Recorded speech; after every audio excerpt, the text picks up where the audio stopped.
On the campus of Al-Azhar University, there is only one topic of conversation: the protests that have brought the Palestinian issue back to the world's attention. Many of these students took part in the demonstrations because they're frustrated about the conditions in Gaza. The occupation itself makes life very hard for the citizens and civilians. And so all these civilians and innocents, people who go to the border to fight for their future, they have no other choice. My brother was very ill. We have a medical report and we have all the documents, but we couldn't travel to Egypt to be treated there.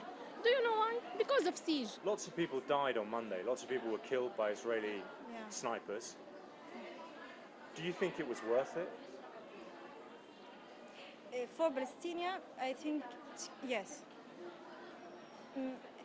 At least the other people abroad, they know what's happening in Gaza. There is no doubt daily life is getting harder, and there are few opportunities to escape the miserable hardship because the coastal enclave has been isolated since Hamas took power. The blockade of Gaza has been going on now for more than a decade. Israel says it's necessary to stop Hamas, a designated terrorist organisation by much of the world, from getting its hands on more weapons. Egypt says if it lifted it, it would legitimise Hamas at the expense of the Palestinian Authority. But for the 2 million or so people who live on this small strip of land, it feels like a form of collective punishment, affecting every aspect of their life and cutting them off from the outside world. The protests that began on March the 30th are seen by many as a way of changing the status quo. But Israel has portrayed this as a Hamas terrorist plot. But the militant group in this interview insisted what it describes as peaceful demonstrations will continue.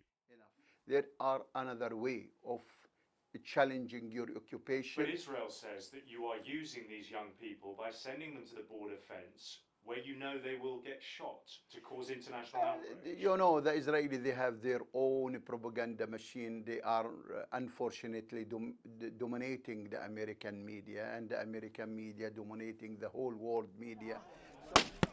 Israel, though, sees these protests as far from peaceful. It maintains it has the right to protect its border, even if that means the widespread use of live ammunition. And as doctors continue to deal with the injured, the only thing that is uncontroversial is that Gaza is in distress. But with both sides blaming each other for the bloodshed and poverty, things are unlikely to get much better for the Strip's suffering residents. Alex Rossi, Sky News.